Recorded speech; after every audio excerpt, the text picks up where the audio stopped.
Hello, everyone, and welcome to the DSM Wealth Podcast, sponsored by Rebel One Financial, who is here to revolutionize how people feel, think, and experience retirement solutions. I'm your host, Suzanna de Baca, and I'm so glad that you're here. On this show, we explore and redefine our relationship with wealth, what it means, how we build it, and how it can help us live with purpose. Each month, I talk with leaders to cover practical insights on how to create prosperity and a life of meaning. And I want to kick off this podcast with a question. What if one of the most influential forces shaping the future of money isn't a new investment or a new market trend, but women? Today, women influence or control trillions of dollars in global wealth, and that number just continues to grow as they earn more, inherit more, and play an increasingly central role in financial decision making.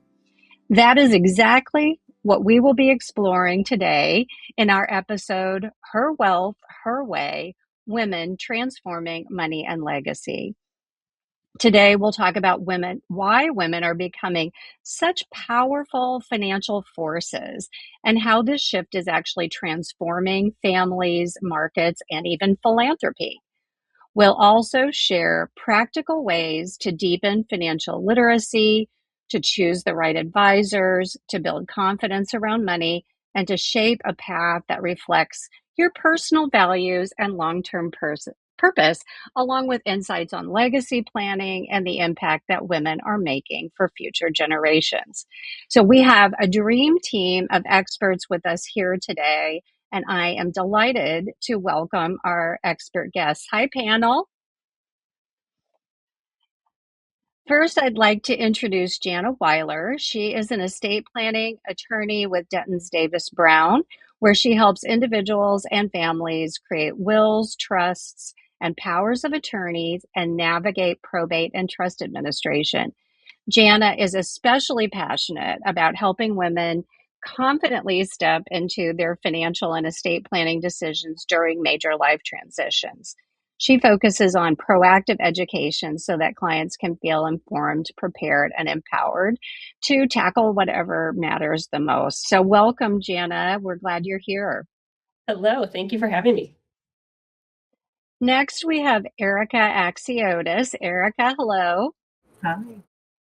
Erica is the president of UnityPoint Health Des Moines Foundation, where she leads fundraising efforts that support patients and families for Blank Children's Hospital and Iowa Methodist Medical Center.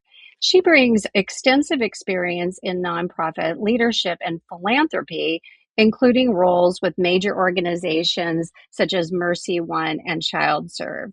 She is deeply committed to strengthening healthcare and community impact in our region, but even more importantly, she is a philanthropy expert who will help us understand how to navigate that part of wealth.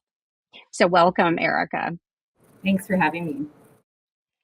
And then we also have Michelle Mahoney. She is a certified financial planner and senior vice president with CAPTRUST Wealth in West Des Moines. She has more than 30 years of experience in advising individuals and families on complex financial matters.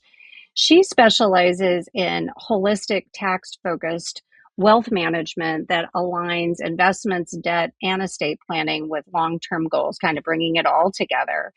And she began her career in corporate finance before transitioning to family and individual wealth management. So delighted to have you here, Michelle. Thrilled to be here. Thank you. Excellent. So let's go ahead and get started. And I want to just begin with a quick personal question. What drew you to this work to begin with? And was there a defining moment where you realized that women experience money, power, or legacy a little differently? Erica, let's start with you. So I fell into philanthropy, much like women of my generation and older, accidentally. I didn't know that a professional fundraising career was really an option, but I knew I wanted to help people.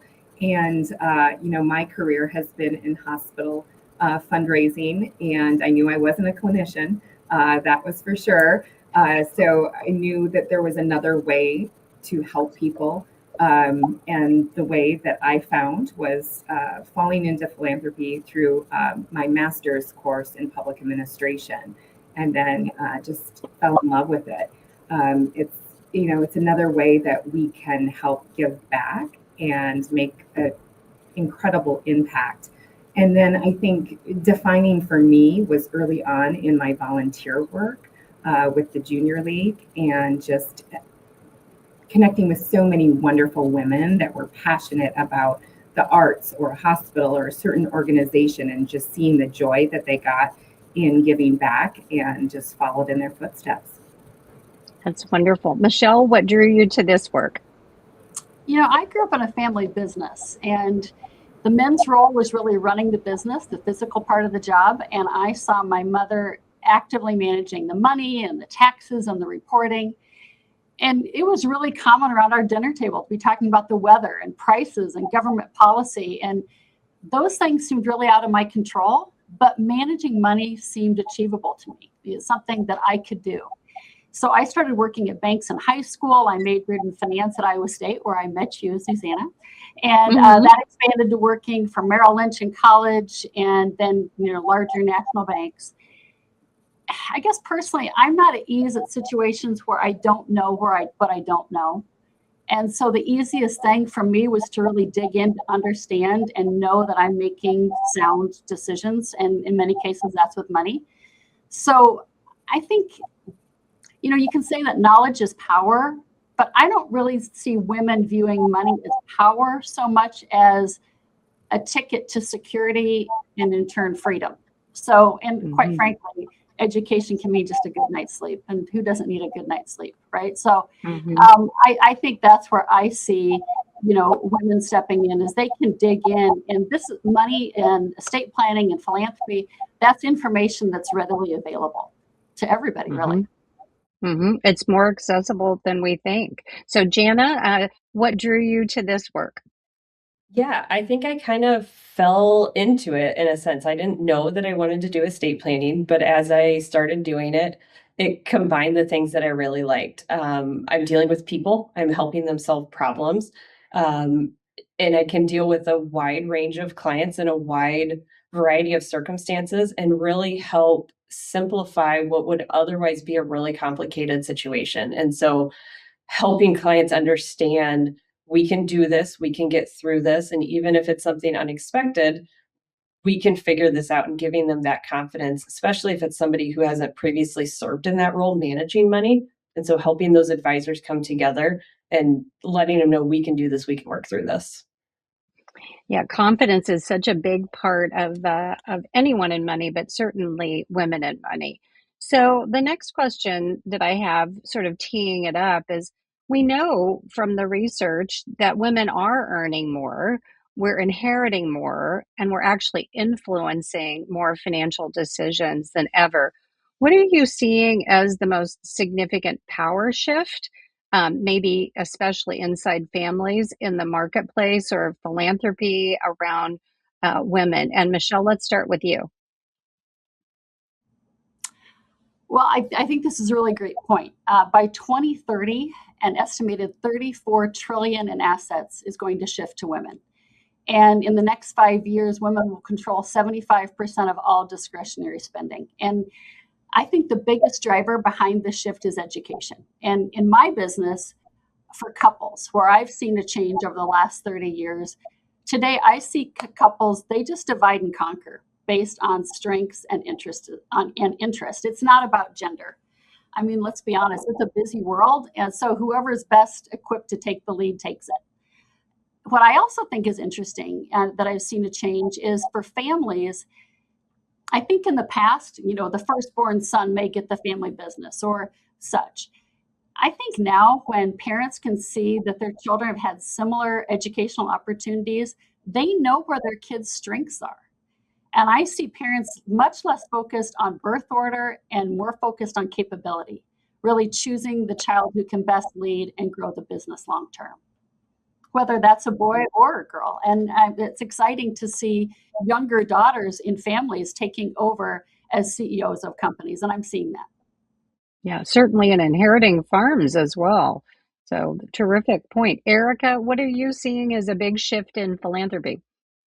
Yeah, I would say it is similar to Michelle. It's involving the whole family. And so it's really getting, I think it used to be the sort of old man's club in philanthropy. And we used to always, call the husband or call, the patriarch. And so it's, philanthropists are investors. We don't have shareholders in nonprofits. And so our donors are our investors, and they're putting their discretionary income, their assets at work for our mission and our nonprofit. So they're really wanting to learn more, to Michelle's point, not only, what types of assets, how are their gifts impacting the organization, but where are their dollars going and how is it making our community better? How is it making, in our case, our hospitals stronger? How are we helping to recruit? Jana said she works with clients to solve problems. Well, we work with donors to solve problems at the nonprofits, right? So it's just been a lot more intentional, I think, over the last decade, and especially post-COVID, we saw that rallied a lot of philanthropic support, and we've seen that investigation continue and wanting to learn about how they're being impactful. Mm-hmm. Excellent. And Jana, in estate planning and the legal profession, how are you seeing women shift or get more involved? Yeah, and I think exactly what Michelle said. It used to be the default was parents would name the oldest child, particularly if it was an oldest boy, to be in charge of things. And we're seeing a lot more conversations of, but who is the most capable, right? I want to know what their abilities are. How are they with finances? How are they with being able to kind of keep an accounting? And so we're having those conversations. And also to Michelle's point of the divide and conquer, that's very common and for good reason. But we're also having the conversation of that's great until perhaps there's a medical issue and then somebody else has to step in. And so even if you're going to divide and conquer, both people need to be familiar with the circumstances, right? They both need to be a party to the conversation. They need to know what's going on so that they can take over if they need to. And that's really dominating a lot of our conversations. Well, fascinating. So you guys all had sort of a similar theme there, that women actually are getting more involved and people are being chosen on their capabilities versus their gender. Wonderful to hear. At Revel One Financial, we have the cheetah spirit, that drive to move forward, be sharp, and deliver on what's next. I'm Mark Zesbaugh, Chairman and CEO of Revel One Financial. We built this company to move with that same energy, to always be agile, nimble, and execute at the highest level, redefining how people feel, think, and experience retirement solutions. Revel One Financial is a national insurance company providing retirement solutions in 49 states, created to provide financial professionals and their clients with outstanding products, service, and flexibility to embrace retirement boldly. So whether you're building your business or planning your future, don't stand still. Go find your cheetah spirit and unleash it. To learn more, visit revel1financial.com. So Michelle, I've got a question just for you from the financial side. So if women are stepping into wealth through inheritance, maybe career success, or even a business transition, what are some practical first steps to build financial literacy and real decision-making confidence? That's a great question. And the first thing I would tell people is to just slow down and get oriented.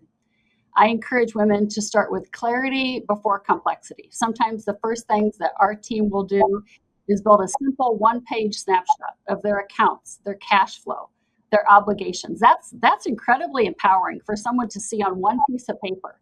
Okay, what are my real obligations and how am I going to take care of them? It's really important for people to understand what they own and how it's structured. And during these times when they're transitioning, what decisions really need to be made now versus later? So that's where I would start, is getting oriented. Second, build the confidence by slowing down. You don't have to act immediately just because money's changed hands. Creating a pause period, if you will, allows emotions to settle down, particularly when there's been a loss, and gives space to ask really good questions and put a team together. Talk to Jana on the phone, talk to Erica about the family's philanthropic goals without pressure. Build that space so people know that you're taking some time. And third, surround yourself with a really strong advisory relationship. And I wouldn't wait till, there's an event to build that team, but build the right advisory relationship, one that educates and empowers you, that you enjoy being around, certainly not one that intimidates. I see confidence grows with clients when they're invited into the conversation, not when they're told what to do, when terms are explained, that sort of thing. Financial literacy, I don't see it's not about knowing everything. We can get educated on our own about a lot of things as consumers, but it's about knowing enough to ask the smart questions and trusting yourself to make the right decisions based on your values. Wonderful. So get some clarity, slow down, surround yourself with a team of advisors, and actually start really getting involved. Great advice. So Jana, I'm going to turn it to you, sort of similar. How are women reshaping these conversations around either transparency or multi-generational planning or preparing heirs? Right. So the women, they're stepping up and having a role. They want to know what's going on, and they need to find, and they are pushing the conversation to find advisors they're comfortable with. So build a team that you feel you can ask questions with, that you're comfortable with, and then have the conversations. And we're getting to a lot of the why. I think women have a tendency to look a little longer term. And so we're having the conversations of, I want to give assets to my kids. Okay, what's the reason for that, right? It helps if we can provide some guidance. Well, I want to make sure they're educated. Great. And so that helps the team really build and get to the best way to do that if we know the purpose. And I think women have a tendency to push those conversations further and have the whole conversation of the big picture. Mm-hmm. Mm-hmm. Think big picture, think long term. That's very much how women are wired. Erica, as women are looking at their philanthropy, how are we approaching it differently, and how is that shifting how people think about their giving? Yeah, I think there's the early exploration that you have as you're becoming philanthropic. That might be with your alma mater, that might be with your church, that might be with a few organizations. And so I think as we mature and learn more about the nonprofits, what I see and what I actually recommend even to donors is to start editing your giving, just like you edit your life, right?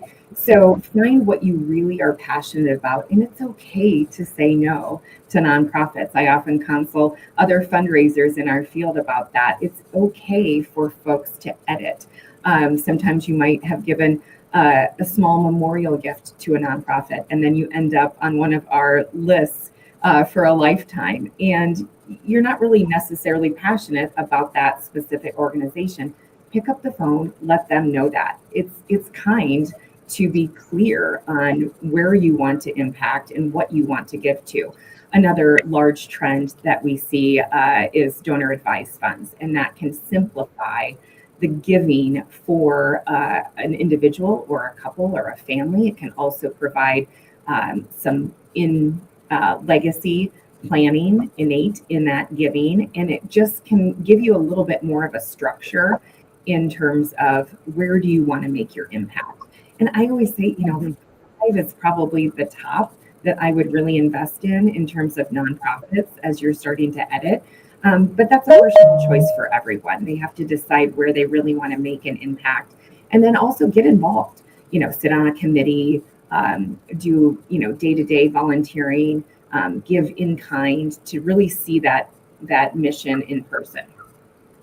So understand your priorities and really start being intentional about your giving and what matters most, kind of a theme. So Jana, back to you. Obviously, there's certain legal documents that everybody needs, but in addition to those, what are the conversations that women really should be having now to make sure that their wealth is going to reflect their values and their long-term purpose? So some of those is passing on and sharing that information. And so if clients with assets, and if they've supported certain charities during life, which ones are they really passionate about and why? And so again, sharing that why with the next generation. I think we don't have conversations like we perhaps used to, right? We used to sit at grandma and grandpa's house for a family dinner, and we'd have some of these conversations, and maybe we're not having those now. And so passing that on to the next generations of, this is why I support this organization, and this is what's passionate to me, so that that next generation knows. And then also sharing the information of, this is what I want for my kids. I want to make sure that my kids are educated, or my grandkids are educated. Kind of, what's your reason? What's your goal in passing down this wealth? Because you built it over time and you worked hard, and you probably do have a goal. And so we just need to communicate that to the individuals that you're leaving it to. Mm-hmm. Well, and similarly, even in your own family, of where to find everything, if something does happen, that's one conversation that sometimes doesn't happen. Michelle, let's go back to investments. So, from an investment and wealth management standpoint, what are different considerations or priorities for women that women in particular need to be aware of? So from an investment and a wealth management standpoint, I wouldn't say the fundamentals change, but the context does. So, and that would be the duration, risk, and probably the integration of it all. So if I look at duration, women just face generally longer lifespans, right? Statistically, women tend to outlive men. They also have issues within that time period, and that they're more likely to take some career pauses for caregiving, whether it be for parents or for children. And they are, because of their longevity, more likely to manage wealth solo at some point in their lives. So that makes the whole longevity, liquidity, and flexibility really important. We joke here, many of us worry about being bag ladies, right? We worry about running out of money. And so a lot of what I do in my practice is giving women the confidence to realize, look, if we do it this way, I do my part, you do your part, this is going to work, right? It's not about being conservative, it's about being intentional, really. The other is risk alignment. And this I take a little bit of, I want to spend a little time on, because I think it's common that women are told that they're risk averse. I don't think that we're necessarily risk averse. I think we're risk aware. Women tend to want to know worst case scenarios. They want to know trade-offs. They want to know how this is going to affect my real life. They don't want to just see the returns on how my returns were for them in 2025, right? There's a lot more that goes into that. So when investments are framed in that context, I see confidence and engagement with the client really increasing. I love the way you put it, that it's not necessarily the investments that are different, but the context is different based on goals and yes, and some, I guess, as you said, actuarial realities. True. So, Erica, what are some things that women need to understand early on if they really want their charitable giving to create meaning and a lasting impact? Yeah, I think develop the relationship with the nonprofit. Get to know the leaders at the nonprofit. Get to come to in-person events or on site and see what the mission is in day-to-day activity. And to everybody's point here, what's the why? Sometimes we will get lovely estate gifts, and we obviously appreciate those very much, but we never met the person. So get to know the nonprofit. Tell us the why, that your child was cared for in the NICU, and that's why you want to give back to the organization that helped save your baby. And maybe you want to meet a nurse that's in the NICU, and maybe you want to support her continued education through a scholarship. So I think knowing all that, we can help steward your investment. Again, your donations are an investment. So letting us know the why and how we can make your donor experience. And sometimes that's being anonymous and not being on the mailing list. So if we know that information, we want to honor that the best that we can. And then again, with the estate planning, if we have had those upfront conversations and know that these are where your dollars want, to make the impact after your life, we can honor that however you choose. That's wonderful. Well, I'm hearing a variety of themes. We could talk all day, but we have to wind things up. So what I'd love to hear from each one of you now is just what's one piece of guidance that you'd offer our listeners on how to truly do your wealth your way? Jana, let's start with you. Yeah, I think you touched on it earlier. Be active in the process. You need to know the basics of the information, even if you're not currently in a role that you're managing everything. You need to know where your documents are. You need to know who your contacts are. You need to be involved in the conversation. So be active. Knowledge builds confidence. And when you have the confidence to step in, you know that you can take this over and you can do this your way and make sure that your legacy lives on how you want it to be. I love that. That's wonderful. Erica, what's your advice for our listeners? I think find your why and stick with it. I think that, again, there's so many wonderful charities out there. There's so much great work happening, but find what you're passionate about, stick with your ideals, and see the impact that your philanthropy can make when you connect to their mission. Excellent. And Michelle, what's one piece of advice you'd give our listeners to do their wealth their way? I'd say that while wealth can create options, clarity creates confidence. So doing wealth your way isn't about copying what worked for somebody else. It's about finding a plan that supports your life, adapts as the seasons change in your life, and lets you sleep well at night. Well, this is excellent. And the takeaways that I'm hearing through this whole conversation are that women are no longer just participating in the financial conversation, we're actually helping lead it. We are shaping how wealth is built, managed, and passed on now and to the future generations. And most of all, what I'm hearing you guys say is financial confidence starts with knowledge and clarity, prioritization, and it grows when you've got the right team around you and becomes especially powerful when it aligns with your values and purpose. Great lessons for anyone to learn. So thank you so much to our exceptional panelists, Jana, Erica, and Michelle. You've been great. Thanks for sharing your insights. And thank you for tuning into this episode of the DSM Wealth Podcast, presented by Rebel One Financial, who's here to revolutionize how people feel, think, and experience retirement solutions. For more information about Rebel One Financial, visit rebelonefinancial.com. Be sure to tune in next time as we dive into the never-ending question, where should I be investing now? We're going to be breaking down asset allocation for the modern age and highlight how to construct portfolios designed to help you meet objectives in today's evolving economic landscape. But thank you so much for tuning in. We hope you have a wonderful day.